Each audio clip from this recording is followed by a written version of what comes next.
Hey guys, this video is for the sophomores, for my sophomore US class. Remember, guys, to check out this YouTube page for every time you have an asynchronous lesson scheduled. So if US history, whenever you have that, if it's third or fourth period, whatever day it is, we meet live Monday and Thursday. So on Wednesday and Friday, I think it is.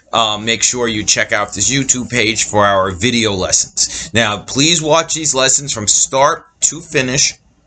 And also, it's going to be very hard to follow what we're doing in class if you don't. Well, not in class, but for our live lessons, if you aren't watching these videos. So please make sure you watch these videos consistently and watching them from start to finish. All right, so in our first class, it was great having first class with you the other day. We were talking about Andrew Jackson, who is this giant figure on the political stage. Andrew Jackson really is, is really one of the only historical figures who gave an entire era his name. So Jacksonian America, and that period is usually considered the period from 1825 to about 1850. So long after Andrew Jackson himself left the political scene, his influence was long lasting. So 1824, he came in first, but did not get the majority of the vote, the popular vote or the electoral vote. So the House of Representatives decided who would win. Henry Clay, who came in fourth, was eliminated, but he threw his support to John Quincy Adams, who won the presidency in the House of Representatives, and then made Clay Secretary of State. So Jackson people said Clay had made a corrupt, and Adams had made a corrupt bargain where Clay would actually give his support to Adams in exchange for this appointment. Again, I must say, to defend Henry Clay's honor, and Adams, there was no bargain made. Clay actually threw his support to Adams because he agreed with Adams politically and did not like the other candidates, the other choices. So it might have been it definitely was a political misjudgment to actually, accept the job of Secretary of State, but there was no corrupt bargain. But that didn't stop Jackson supporters from beating that drum over and over again for the next 4 years, pretty much making John Quincy Adams' administration a failure, really unable to accomplish much of anything because of this nonstop opposition from the Jackson people. Remember, Jackson had actually, his biggest supporter was Martin Van Buren, who was the political leader in New York State and basically created the Democratic Party as a way to advance Andrew Jackson's career. So the Democratic-Republican Party, which was the only political party that was left, for about a 10-year period, split into two during the Adams years. The Democratic Party, which was created to advance Andrew Jackson's career, and basically stood for Jeffersonian principles: limited government, strict construction of the Constitution, a belief that the government should be more attuned to the interests of poor farmers and, by the Jackson years, poor workers. So it was the new Democratic Party was very Jeffersonian. The National Republican Party was a Federalist-like party that believed in bigger government. They supported the American system of Henry Clay, where the government should be actively involved in actually building roads and bridges and canals. The government should be encouraging industry. So similar ideas to the old-time Federalists. So now we have two political parties: the Democratic Party of Jackson and the National Republican Party of Adams and Henry Clay. Now, Jackson and his supporters were preparing for a showdown, a rematch in 1828 between Jackson and John Quincy Adams for the presidency.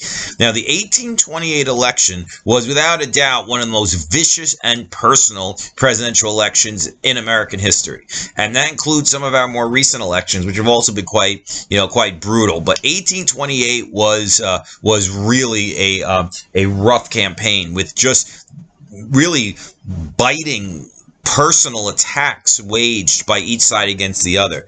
Jackson probably got the worst of it because Jackson actually had a lot of misdeeds in his past, or at least what were seen as misdeeds by his opponents. A lot of duels. He'd been a vicious Indian fighter, kind of had a reputation as an aggressive hothead, quick to take offense. And I'll show you all these things when we do our live class on Thursday, but they actually, I'll show you some of the campaign stuff. The Adams people passed around a pamphlet called The Bloody Deeds of General Jackson, where they actually had coffins representing all the people that they accused Andrew Jackson of killing during his life. Remember, some of his behavior in Florida, some of his Indian campaigns, his dueling. Andrew Jackson definitely did have a lot of blood on his hands, and he was a really, really rough character. And basically, the Adams folks said he was illiterate, he was unqualified to actually be president. Just somebody who was just like a rural savage, almost, like who really had no respect for life. So really vicious. But probably, at least to Jackson, the thing that hit him the most were the attacks on his wife Rachel. Now, remember we talked a little about this in the last in our live class, but Rachel Jackson was the subject of an enormous amount of attacks, personal attacks, because Rachel Jackson had been married to another man when she married Andrew Jackson, thinking her divorce had gone through. And so she was, for a few years, she was a bigamist. She was married to two different men. And Adams's supporters brought this up again against Andrew Jackson, basically saying his wife is a bigamist. She's a woman of ill repute. So it was a very vicious attack. And Rachel Jackson apparently didn't know what was going on. She didn't know that these attacks were being waged against her personally. And as the story goes, she was in town shopping, and then she actually saw some newspapers that were attacking her for being a bigamist, attacking her in these vicious personal terms. And according to Andrew Jackson, her health never recovered from these attacks. She wound up dying a month after the presidential election. So Jackson never forgave his political opponents because he blamed them for basically killing his wife. And again, Jackson was always very quick to take offense anyway, and these attacks on his wife just really cut very, very deep. Now they also began saying his mother. The Adams people said Jackson's mother was a prostitute who slept with British soldiers during the Revolutionary War. So vicious attacks against his wife and against his mom. Some of the Jackson Democrats, they also wage a lot of personal attacks on their own, saying that John Quincy Adams was a gambler, which is told because he put a pool table in the White House, which was so absurd considering the fact that Adams was very puritanical, very strict, and very religious. So not the one to be a gambler. They said he was a pimp for the Tsar of Russia, that when he was the ambassador of Russia, he actually helped the Tsar get women to sleep with. They claimed he wore silk underwear, trying to say he was like an elitist. So these really vicious attacks against both candidates. Now, the thing is, though, that Adams's people were trying to say that Jackson was completely unqualified to be president because he was like this brute, this barbarian. But the thing is that I think for a lot of people that actually endeared Jackson to them. The fact that Jackson seemed like one of us, a man of the people. He was a fighter, because basically his whole life he had to fight when he was living out in the frontier, and a lot of Americans felt a bond with that. And he was a perfect symbol for a new democratic era, small d. The idea that, democracy should include everybody. All people should be included in the democratic experiment. All white men anyway, not everybody. All white men should be included in the democratic experiment. And Jackson, who came from a very poor background and a very, humble upbringing, was very, was very much seen as a man of the people. So there was an enormous bond that Jackson kind of developed with the people who really liked him. While on the other hand, John Quincy Adams was basically seen as an out of touch aristocrat. Now, the election turned out to be an electoral landslide for Andrew Jackson. Jackson won the election with 178 electoral votes to 83 electoral votes for John Quincy Adams. The popular vote was a little bit more nuanced. Jackson won convincingly, 56% to 44%. Jackson won sweeping victories in the South and the West. That was his base, but the vote in the North were closely divided between Adams and Jackson. Even though Jackson did have, and I remember I told you about this in the in our live class, but Jackson did have pretty significant support in the North. Even though he was kind of seen as mainly a Southern and Western candidate, he had a lot of support in Pennsylvania and in New York City. New York City was always a very big Jackson town. Basically, places where poor farmers and poor workers lived, they definitely felt much closer to Andrew Jackson than they did to the National Republicans of John Quincy Adams. So Jackson is now elected president, and Jackson's a very different type of president. The first president was not of British descent. He was Irish. He was Scotch-Irish. Andrew Jackson. His father died before he was born. He's pretty much led like a very, very rough life. And this was very different than than all of our previous presidents, right? From Washington to John Quincy Adams, who basically all came from much more privileged backgrounds. Now, Jackson entered office on March 4th, 1829, and it was a completely chaotic inauguration. Interestingly, John Quincy Adams did not attend Jackson's inauguration because he was still so angry about what had happened in the election, and he considered Jackson to be completely unqualified to be president. And the inauguration, people loved Jackson so much that a lot of regular people began swarming Washington and swarming the White House in order to get a glimpse of their hero on Inauguration Day. And basically, they broke into the White House and, they destroyed the carpet, they broke china, they began snipping curtains as souvenirs. It was just basically a completely chaotic scene that Jackson himself actually had to jump out of the window of the White House just to escape the mob. And he had a stake in a hotel or something. And the thing is that for a lot of people who didn't like Jackson, this inauguration was just evidence to them of what Jackson's administration would lead to, that it would just basically lead to chaos and mob rule. So basically, Inauguration Day kind of reinforced all the worst ideas that Jackson's opponents had of what his administration would bring to the country, wrecking furniture and china, and then basically the only way to get everybody out of the White House was somebody yelled "Punch! Punch!" There's punch out in the lawn, and punch back then was always spiced with alcohol. So they were saying "Punch! Punch!" and that got like a lot of the people out of the White House because they thought they were going to get free drinks on the lawn. So that was the only way actually to get this crowd out of the White House. Now, the thing is that this Jackson kind of had, I think I mentioned this in our live class, but Jackson had this reputation as being this physically strong man of the people, that he was just vigorous, tough guy. He was a tough guy, but in reality, he was not physically strong at all. He was actually a quite frail figure and an elderly figure. He was in his 60s while he was president, which at the time was considered quite old. Being in your 60s back then would be like being in your 80s now.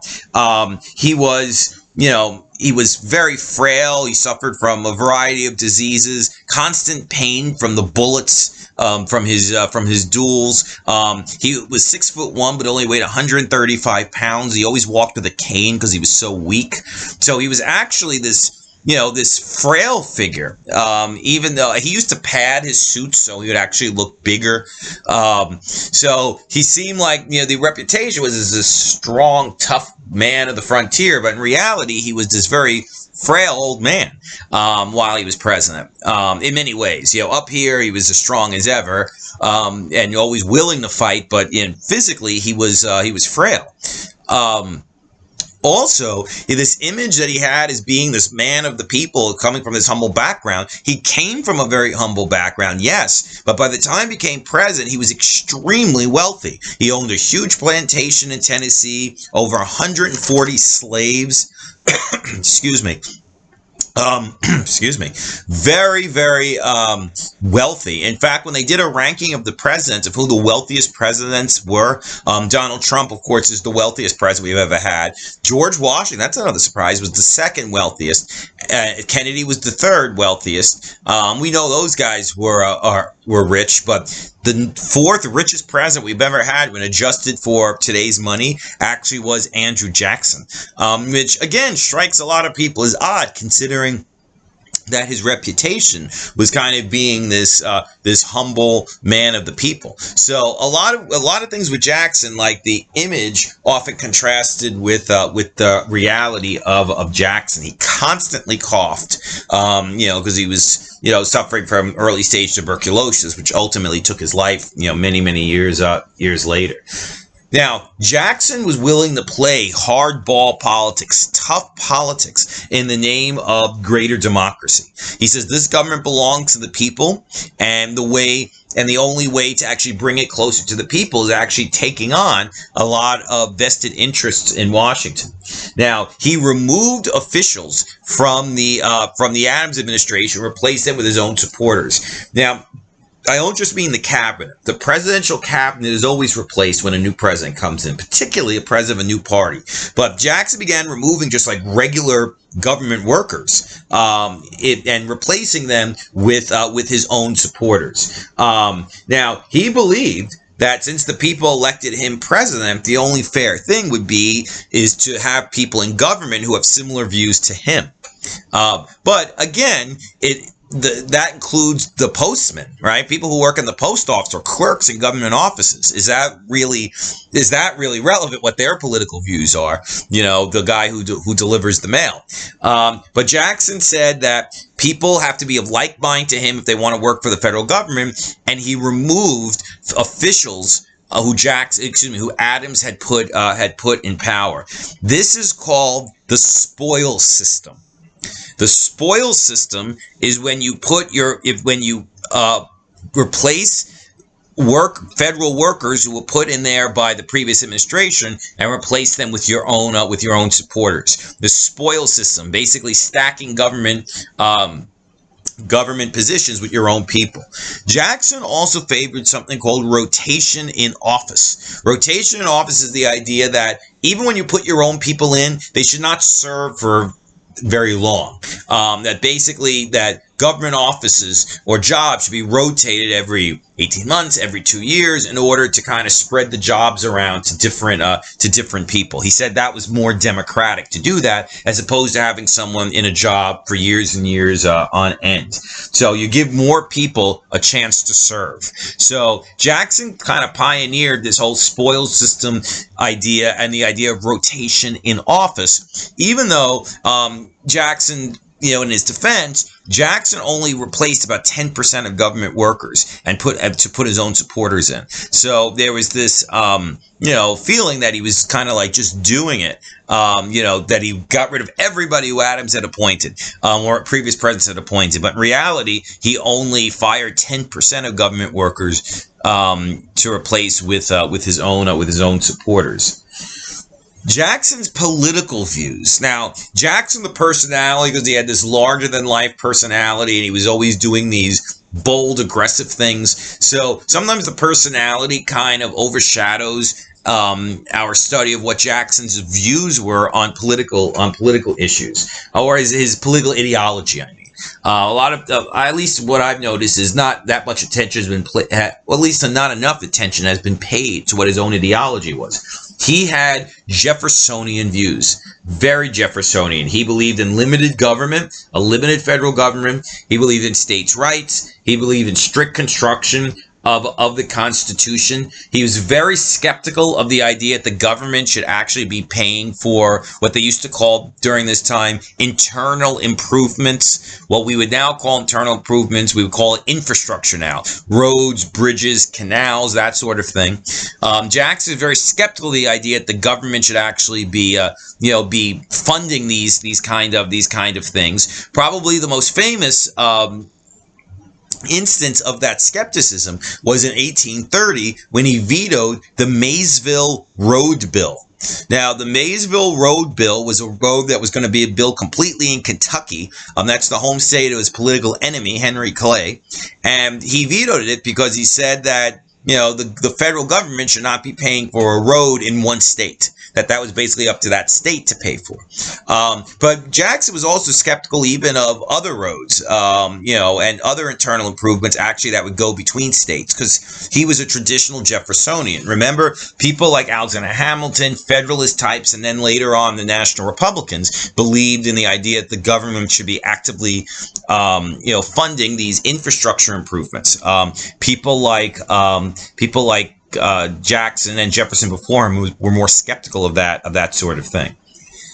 Now, most of Jackson's first 2 years as president were actually consumed with a completely unimportant